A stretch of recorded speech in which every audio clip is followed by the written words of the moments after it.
Κυρίες και κύριοι, καλησπέρα. Καλώς ήρθατε στην ελληνική διασπορά που σήμερα θέλει να σας κλητεύσει όλους, σε Ελλάδα και εξωτερικό, να έρθετε προσκεκλημένοι αυτού του τρένου των αναμνήσεων, αλλά και της μελούμενης ζωής της Ελλάδας, έτσι όπως μοναδικά ο Στέλιος Καζαντζίδης, αυτή η ανυπέρβλητη κορυφή του ελληνικού μας τραγουδιού, μας προσκάλεσε νωρίτερα.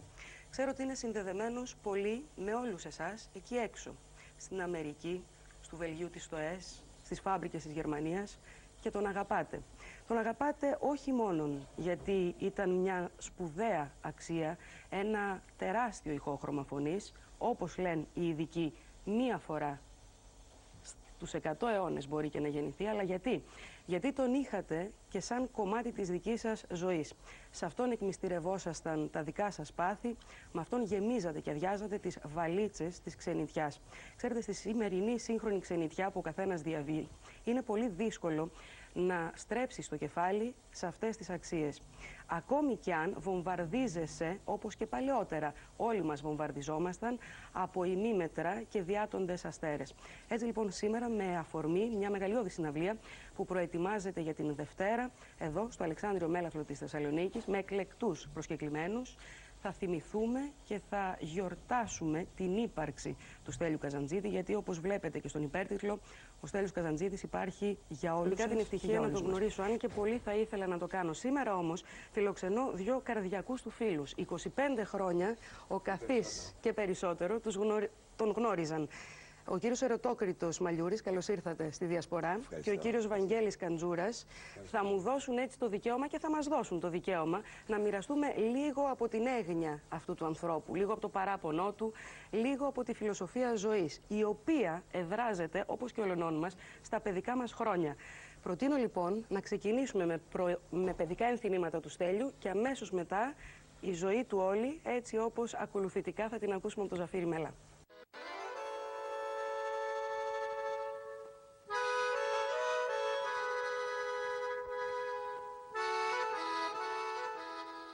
Η ιδιαίτερη προσωπική ιστορία της οικογένειας Καζαντζίδη ξεκινάει από εδώ, από τα βόρεια σύνορα της χώρας, από τον Ροδόνα, ένα πρώην εγκατελειμμένο χωριουδάκι, ακριβώς δίπλα στις δημιουργίες του Κιλκής. Εδώ βρέθηκε η οικογένεια του Καζαντζίδη, λίγο πριν από την έναρξη του πολέμου, του Δευτέρου Παγκοσμίου Πολέμου, και ύστερα από το δραματικό γεγονός της απώλειας του πατέρα του Στέλιου του Χαράλαμπου, η οικογένεια έφυγε στην Αθήνα. Αντάρτησα πάνω στα βουνά, αντάρτηνε κουβάλαινε, τραυματισμένον στο πλευρό, το αίμα να τεχάνε, τραυματισμένον στο πλευρό, το αίμα να τεχάνε.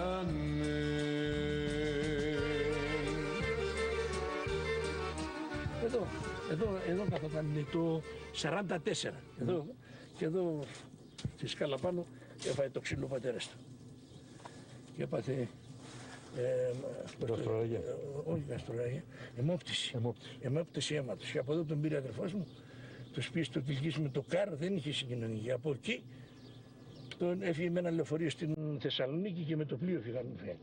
Η ζωή κάθε γιου που χάνει σε πρόωρο χρόνο και δραματικά τον πατέρα του αλλάζει ριζικά. Στην περίπτωση του Στέλιου Καζαντζίδη, το γεγονός αυτό λειτουργήσε ως προθετική πυρηνική δύναμη. Είναι αυτή η δύναμη που τον κράτησε όρθιο επί δεκαετίες σε μια στάση ζωής εξαιρετικά σκληρή, άκαυτη και απόλυτη. Παρέα με τον Βένο Καζαντζίδη, ξάδερφο του Στέλιου, μπήκαμε στο χωριό Φάντασμα, στο Ροδόνα Κιλκής. Η συγκίνησή του ήταν έκδηλη. Είχε ανατριχιάσει. Είχε έρθει εδώ, σε αυτά τα μέρη, 6 ολόκληρες δεκαετίες. Μετανάστης και αυτό στη Γερμανία, για 40 περίπου χρόνια. Άρχισε λοιπόν αυτός ο γραφικός πόντιος, γεμάτος αγνότητα και δύναμη ψυχής, να ξετυλίγει το κουβάρι των παιδικών αναμνήσεων με το Στέλιο. Κάποτε εδώ, όταν ήμασταν παιδιά με το Στέλιο τον Καζαντζίδη, παίζαμε και ήμουν ξαπλωμένος εδώ απάνω στην δεξαμενή και από πίσω μέσα προς ο Στέλιος και έπεσα και κόπηκα εδώ μπροστά στο σαγόνι μου. Όταν ήμασταν παιδιά με τον Στέλιο τον Καζαντζίδη, καθόντουσαν εδώ στο σπίτι το δικό μας. Εδώ παρακάτω είναι το σπίτι μας. Πηγαίναμε για παιχνίδι και ερχόμασταν εδώ στις πλαγιές. Αυτός έπαιρνε αμέσως ένα ξύλο και καθόταν εκεί σε μια πέτρα, έβγαζε και το σοφρακάκι και κούρτιζε το ξύλο. Λέω Στέλιο, παλαιάρχησε. Λίγο να τραγουδήσω. Ώσπου να τραγουδήσω, αφού πέρασε, κορφόμουν εδώ από εδώ πέρα τις τσουκνίδες, πήγαινα που λέει, το χτυπούσα και γινόντουσαν όλα κατακόκκινα και πριζόταν. Τρώω χάδι στο σπίτι. Εγώ όλη την ημέρα φόβομουν να κατέβω σπίτι, φύγαινα στο βουνό μέχρι να έρθει ο πατέρας μου. Εδώ πήγα πρώτη φορά στο σχολείο εγώ, πήγα πρώτη τάξη Δευτέρα και Δευτέρα έφυγα. Ήταν και ο Στέλιος μέσα φυσικά. Ο Στέλιος δεν ξέχασε ποτέ από την αρχή την ποντιακή του καταγωγή για την οποία ήταν πάντοτε υπερήφανος. Ξέρεις, δεν τον είδες να χορεύει. Αχόραβε λίγο. Ο Στέλιος. Εγώ κρατώ τη λέσχη στην Αθήνα. Αν την εβδομάδα 2 φορές είμαι μέσα, εγώ πληρώνω όλα τα έξοδα. Χόρευε ένα τρομακτό Στέλιο, εγώ ήμουν ένα καλός χορηγής. Εδώ πέρα το ξέρουν όλοι. Και τον χάζευα, τον κοίταζα που έτρεμε μπροστά στα κλαρίνα. Με λέει θα φέρεις τα όργανα απόψε και αυτό τον πόνο που πέρασα τον περάσαμε. Και μετά από μια ώρα ξανά το πιάσε το στομάχι. Ύστερα πήγε έκανε γύριση. Το πάθος του για το ψάρεμα, όπως αποδεικνύεται, ήταν εξαπαλώνων ήχων. Φεύγαμε από εδώ με το Στέλιο, πήγαμε στο μήλο μας εκεί, έμπαινε πρώτος ψαράς. Ξέπως έμπαινε μέσα στα κούτσουρα, ούτε στο νερό έμπαινε στα κούτσουρα και έβγαζε τα ψάρια μέσα από τις ρίζες. Έπιανε τις νοροφίδες, τις ρίχνε απάνω. Μεγάλη ιστορία. Πού να τα θυμηθείς τώρα, ένα-ένα πρέπει να τα συζητάω και να μπορώ να καταλάβω τι λέω. Οι σημερινοί κάτοικοι των Μουριών στέκονται με δέος μπροστά στο όνομα Καζαντζίδη. Έχοντας σαν παράδειγμα το Στέλιο τον Καζαντζίδη, εμείς σαν Ποντιακός Σύλλογος προσπαθούμε να διατηρήσουμε τις παραδόσεις των προγόνων μας. Για να καταλάβεις έναν άνθρωπο, έναν μύθο, τρέξε στις πηγές που τον ανέστησαν. Αυτό κάναμε κι εμείς. Ο Στέλιος Καζαντζίδης είναι πολλά πράγματα μαζί. Κυρίως όμως είναι η ψυχή της προσφυγιάς. Όσο εγώ θα ρωτώ τον κύριο Βαγγέλη, πώς γνωρίσατε τον Στέλιο Καζαντζίδη και τι είναι για σας αυτός ο άνθρωπος? Ο Στέλιος τραγούδισε πρώτη φορά στη Χαλάστρα το 1959. Είχε κάνει μία συμφωνία, στο πούμε, για να τραγουδήσει 2 φορές από 3 τραγούδια. Σε μια χοροεσπερίδα? Σε μια χοροεσπερίδα, σε ένα χορό, σε μια ομάδα. Και έμαθα, δεν πήγα εγώ λόγω πένθους, τραγουδούσε μέχρι το πρωί και έκλαιγε. Γιατί βρήκε τον κόσμο αυτό που ήθελε. Είναι μεγάλη δουλειά να τραγουδάς εκεί που θες. Και μαθαίνω τραγουδούσε μέχρι το πρωί και έκλαιγε. Τον άγγιξε η ψυχή του κόσμου. Ήταν ο κόσμος αυτός που τον συνέγειρε. Και μετά η γνωριμία μεγάλη. Ήταν ξεκίνησε το 1962. Γιατί είχα και εγώ πρόβλημα με τα τραγούδια, είχα στην Κολούμβια συμβόλαια. Και τον γνώρισα, τραγούδισε σε ένα θέατρο, μιλήσαμε. Καθίσαμε και από τότε δεθήκαμε και ερχόταν συνέχεια στη Χαλάστρα. Για σας, κύριε Ρωτόκριτε, τι είναι ο Στέλιος Καζαντζίδης? Δεν έχω λόγια να το πω. Δεν μπορώ να εκφραστώ για το Στέλιο. Το γνώρισα το 59, το 62 στην Αθήνα, φαντάρια ήμασταν εκεί, πήγαμε, τον ακούσαμε.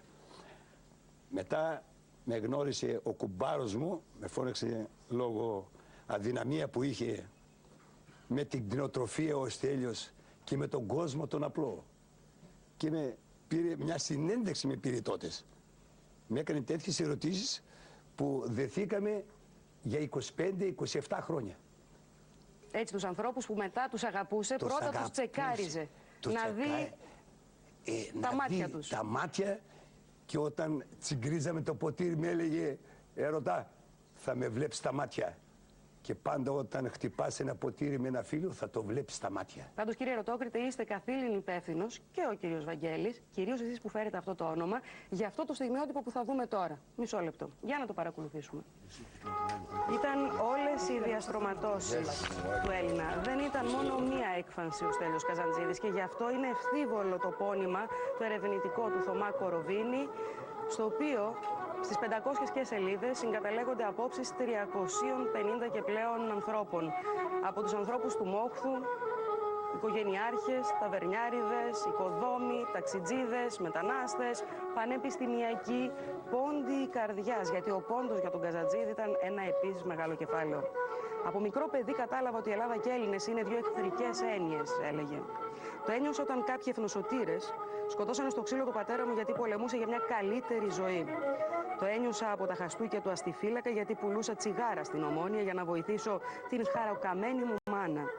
Και ήθελα να φύγω μακριά. Αλλά η μοίρα είχε άλλα σχέδια για μένα. Έμεινα εδώ για να τραγουδήσω για αυτούς που είχαν φύγει. Έμεινα εδώ για να ακούσω το λαϊκό τραγούδι να ξεφτιλίζεται και να γίνεται πορνεία. Ήρθε όμως η ώρα να ξεπληρώσω ένα μεγάλο χρέος στην πατρίδα των γονιών μου. Το θρυλικό μα και μαρτυρικό καταματωμένο πόντο. Τον πόντο των ανάσπαλτων. Μια πατρίδα που δεν την έζησα ούτε καν γνώρισα, μα κατέθεσα όλη τη λατρεία της ψυχής μου σε εκείνη. Καλώς ήρθες, Στάθη Νικολαίδη. Ευχαριστώ πολύ.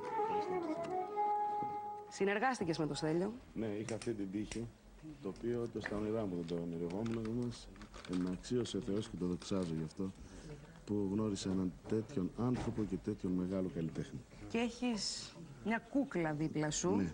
Και εγώ έχω τη χαρά να γνωρίζω τη Γεστημανή. Ναι, όχι τη Γεστημανή. μάνα του Καζατζίδη, αλλά τη βαφτιστημιά του. Τη βαφτιστημιά του, ναι. Η Γεστημανή ήρθε να δει και την ονάτισε, νόμιζε θα είναι εδώ η Βάσο. Του στέλνουμε την αγάπη. Την άκουσες όμως, Ναι, την τηλεφωνικά. Ήταν μικρούλα πολύ, δεν πρόλαβε να τον γνωρίσει. Ναι. 2-3 φορές έτσι Ναι. που την κανάκευσε. Τόσο. Να του τραγουδήσουμε για τον πόντο. Για τον πόντο που δεν πήγε να τον επισκεφτεί ποτέ, Ναι. αλλά τον κουβαλούσε γονιδιακά μέσα του. Πάντα και δεν τον ξέχασε ποτέ. Και τον ευχαριστούμε όλοι οι πόντοι που μας άφησε αυτά τα τραγούδια. Παρακαταθήκη. Ακριβώς. Θα το πάρω αυτό να μην σε ενοχλεί. Ναι.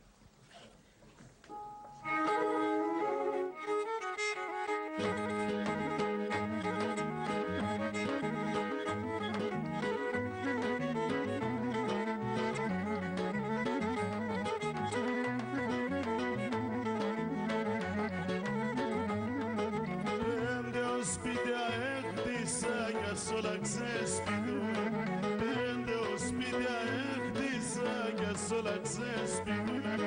Πρόσφυγα σημαία σώκουνι, δεν θα παραλούμε.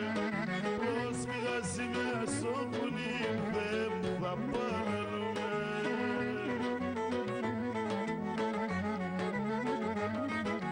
Πατρίδα μαραεύωσε, άμμον καταραμένος. Πατρίδα μαραεύωσε, άμμον καταραμένος. Σαν ξένα είμαι Έλληνας και στην Ελλάδα ξένος. Σαν ξένα είμαι Έλληνας και στην Ελλάδα ξένος.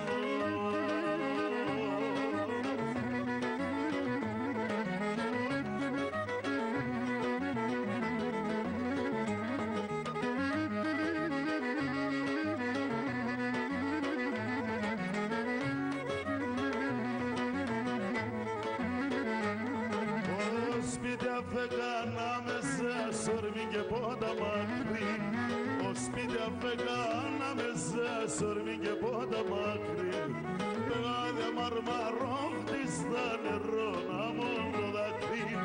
Πεγάδια μαρμαρόχτη στα νερό να μον το δάκρυ. Πατρίδα μαραεύωσε, άμμον καταραμένος. Πατρίδα μαραεύωσε, άμμον καταραμένος. Σαν ξένα είμαι και στην Ελλάδα ξένος. Σαν ξένα είμαι Έλληνας και στην Ελλάδα ξένος.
Ανατολή, άγγελος αμόγκουλη, ως τα φέρμα βρούχα περ, το ύστερ και τα πίστερ, θέμα στην Ανατολή, άγγελος αμόγκουλη, ως τα φέρμα βρούχα περ, ύστερ να κανείς και ξέρει.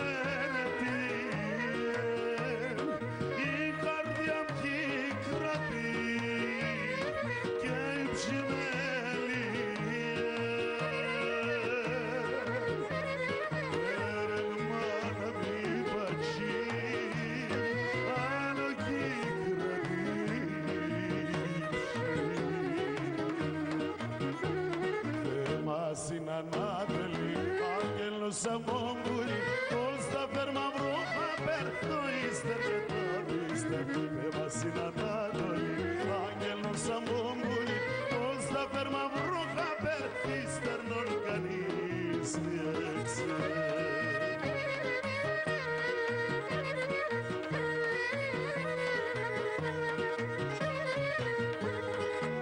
Στέλιο, πάντα θα ζεις απέστης.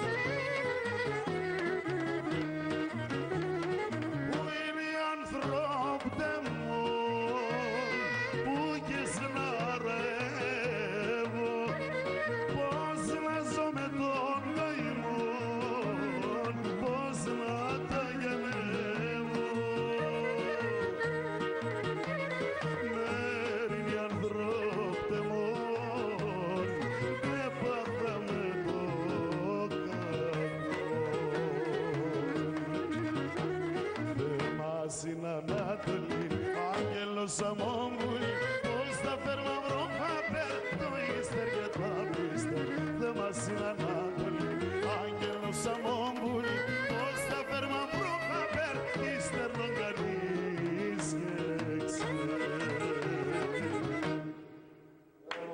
Μπράβο. Λοιπόν, αναπολώντας και αυτή την έκφαση του Στέλιου Καζατζίδη, που ήταν ο αγαπημένος του πόντος, ούτως ή άλλως πολλές φορές έλεγε ότι από τη μάνα και τη γιαγιά του είχε αυτό το σπουδαίο τάλαντο της φωνής, κρατώ έναν από τους σπανιότερους ίσως δίσκους που κυκλοφορούν και έχετε την δυνατότητα να το βρείτε πού αλλού, στη Μαντουμπάλα. Να καλωσορίσω τον καλό μου φίλο, τον Αναστάσιο το Μιλωνά, ο οποίος είναι ιδιοκτήτης ενός από τα σπουδαία βινιλιοπωλεία. Έχει χαθεί το βινίλιο στις μέρες μας, αλλά το ξαναψάχνουμε. Κοντύτερα στο στόμα. Τα μοναδικά θα έλεγα, όσον αφορά το ελληνικό τραγούδι. Πόσους δίσκους του Στέλιου έχεις? Μεγάλος συλλέκτης. Τώρα με βάζετε στα δύσκολα. Από τα 2.000 δισκογραφημένα. Σχεδόν τα άπαντα έχω. Σχεδόν τα άπαντα. Μου λείπουν πολύ συγκεκριμένα πράγματα. Λείπουν.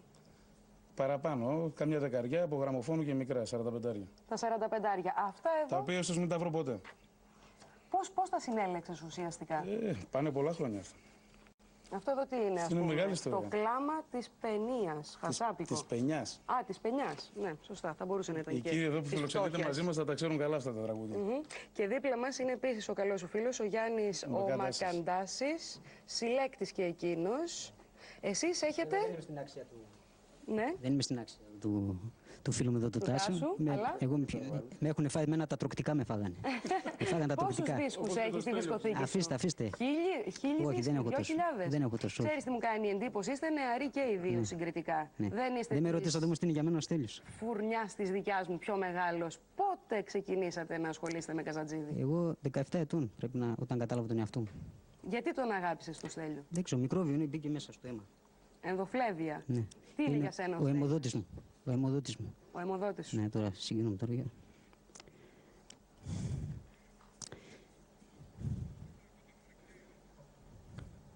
Είναι αυτό που λένε η φωνή της παρηγοριάς και της ελπίδας. Κυλάει μέσα στο αίμα μου. Είναι ο γιατρός μου, ο Θεός μου, το ειδωλό μου. Ο εξομολογητής σου κάποιες φορές. Και ο φίλος, ο καλός, που όταν δεν βρίσκεις άλλη άκρη, γράψει και στο βιβλίο του Κοροβίνη, έχω γράψει ένα άρθρο. Με τι τίτλο? Έχει τίτλο ο μικρός Χριστός της Ελλάδος. Μάλιστα. Να είστε βέβαιοι και οι δυο ότι κάποια στιγμή, αν μου ανοίξετε τα σπίτια σας, γιατί της καρδιάς σας το κάνατε ούτως ή άλλως, θα σας επισκεφτώ για να δείξουμε και στον κόσμο αυτή την γκάμα της αγάπης. Έρχονται ακόμη και σήμερα, Τάσο, και σου λένε παλιά του Καζατζίδη, τέτοια, 45άρια, 78άρια, τα έχεις όλα και τα ψάχνουν. Πριν όμως τους ευχαριστήσω, να πω ότι σε λίγο θα παρακολουθήσετε τους συλλόγους φίλων Καζαντζίδη. Θα ευχαριστήσω τον κύριο Νικολαίδη, τη Γεστημανή που ήταν εδώ. Γιατί οδεύουμε προς το τέλος της εκπομπής. Μία τηλεοπτική εκπομπή, 1,5 ώρας, είναι πολύ λίγη για να χωρέσει όλο αυτό το αστέρι που λέγεται Στέλιος Καζαντζίδης. Τάσο μου, έκανες καλά που ήρθες? 1,5 ώρα. Ούτε 1,5 αιώνας δεν φτάνει. Ούτε 1,5 αιώνας δεν φτάνει. Πάμε να δώσουμε το λόγο στον Γιώργο τον Γεωργιάδη. Σας ευχαριστώ που ήσασταν εδώ. Πρόσωπα σκαμμένα, μπράτσα φορτωμένα με κούραση, νεράκι και καλή καρδιά. Είναι οι άνθρωποι του Στέλιου. Στο προσφυγικό Κιλκί στα σύνορα. Με ένα απλό λαϊκό τραπέζι, με άφθονη ρετσίνα και καλό φαγητό. Είναι ο Σύλλογος Φίλων Καζατζίδη, ένας από τους πολλούς που υπάρχουν σε όλη τη χώρα. Άνθρωποι οι οποίοι δίνονται στους συνανθρώπους τους, προσφέρονται. Προσφέρουν από το ειστέρημά τους, από αυτά που δεν έχουν. Αλλά τελικώς έχουν τα πάντα. Δηλαδή την ψυχή, την ελληνική ψυχή. Όλα αυτά που ο Στέλιος εκπροσωπούσε και διαχρονικά εκπροσωπεί. Τραγουδούν όλοι μαζί. Κλαίνε, συγκινούνται, απογειώνονται, λυτρώνονται.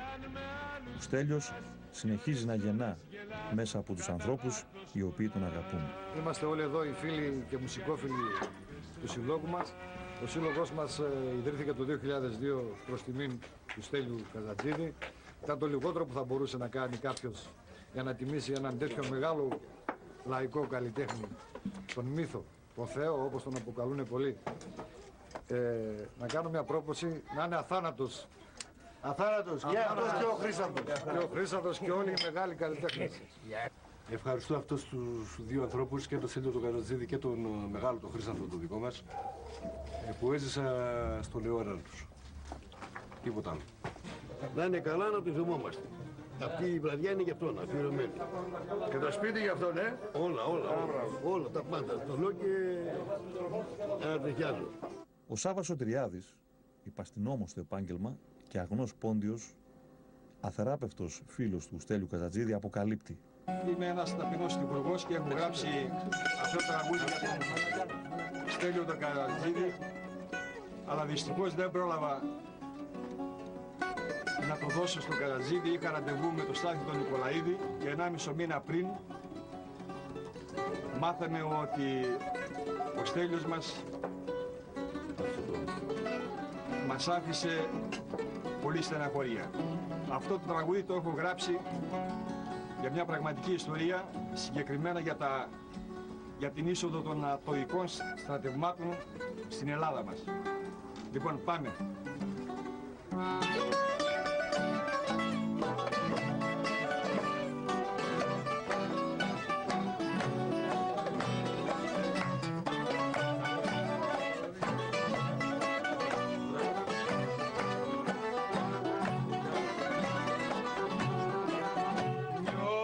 Σαν πρόσφυγας στην ίδια μου πατρίδα,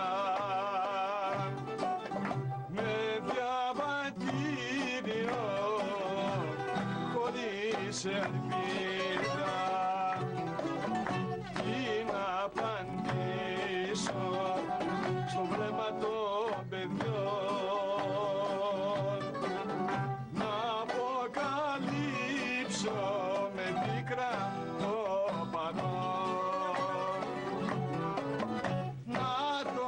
ο ρόλος τους στην κοινωνία, με τόση απάθεια σκορπάνε αδικία. Να το πάθος τους, να το δει κρίμα, όλα τελειώνουνε στο μαύρο χρήμα.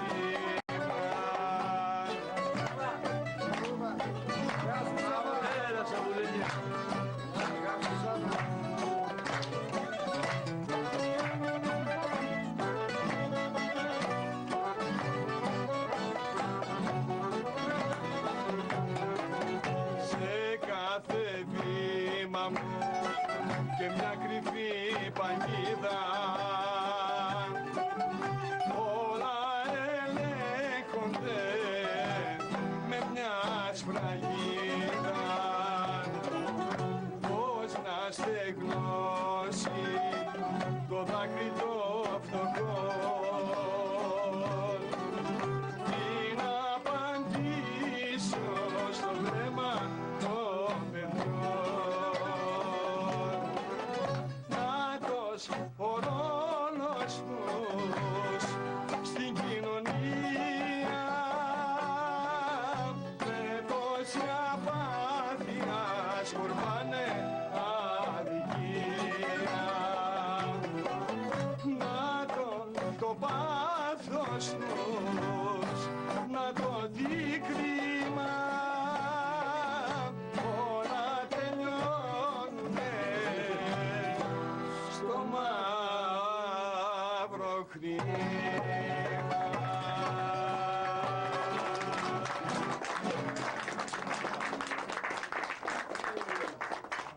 Στο τέλος δεν θα μπορούσε να λείψει η Ποντιακή Λύρα. Η Ποντιακή Λύρα που λάτρεψε ο Στέλιος Καζατζίδης, την ιδιαίτερη καταγωγή του την Ποντιακή, την οποία λάτρεψε επίσης, στο όνομα του πατέρα του Χαράλαμπου που έχασε τόσο άδικα τη ζωή του.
Φίλοι μου και φίλοι του Συλλόγου Ελασσόνας, γεια και χαρά σας. Πολύ θα ήθελα να ήμουν κι εγώ στην παρέα σας, όμως τα βαφτίσια του εγγονού του αείμνηστου φίλου μου Ανδρέα Καϊάφα, του ανθρώπου που με στήριξε δισκογραφικά τα τελευταία 10 χρόνια, με αναγκάζουν να μην βρίσκομαι στην απόψινή όμορφη βραδιά σας. Στην προσπάθεια που κάνατε να δημιουργήσετε αυτόν τον σύλλογο συμπαρίσταμαι και επιθυμώ οι προσπάθειές σας να συνεχίσουν να βοηθούν συνανθρώπους μας. Η καθαρή, γεμάτη γνήσιο λαϊκό μέταλλο φωνή του Στέλιου δονεί, συνεπέρνει και συγκινεί. Και στην Ελασσόνα, στη Λάρισα, ο Σύλλογος Φίλων Καζατζίδη είναι μία ακόμα ψηφίδα στο μεγάλο μοσαϊκό της απλής κοινότητας των ανθρώπων που ζουν μόνο μέσα από το Στέλιο. Ήταν πολύ απλός άνθρωπος, κάναμε πολλές φορές παρέα, μιλήσαμε, φάγαμε, ήπιαμε μαζί, τραγουδήσαμε με τον Στέλιο Καζατζίδη. Αφού μας έκανε μια φορά εντύπωση, εγώ και ο Ταμίας ο Χαρίλαος και η αντιπρόεδρος του Συλλόγου, μας είχε κάνει το τραπέζι στην Αθήνα, στην ταβέρνα Κουμπούρας, και ένας Στέλιος Καζατζίδης μας σερβίριζε τα ψάρια από την ψεστιέρα, δηλαδή έκανε τον καρσόν σε εμάς τους κοινούς θνητούς, ένας Στέλιος Καζατζίδης. Τόσο απλοϊκός άνθρωπος ήταν. Μου λένε να παίζω πιο πολύ και άλλα κομμάτια, πιο έντεχνα, πιο τέτοια. Αλλά εντάξει, Καζατζίδης είναι για μένα η ψυχή μου.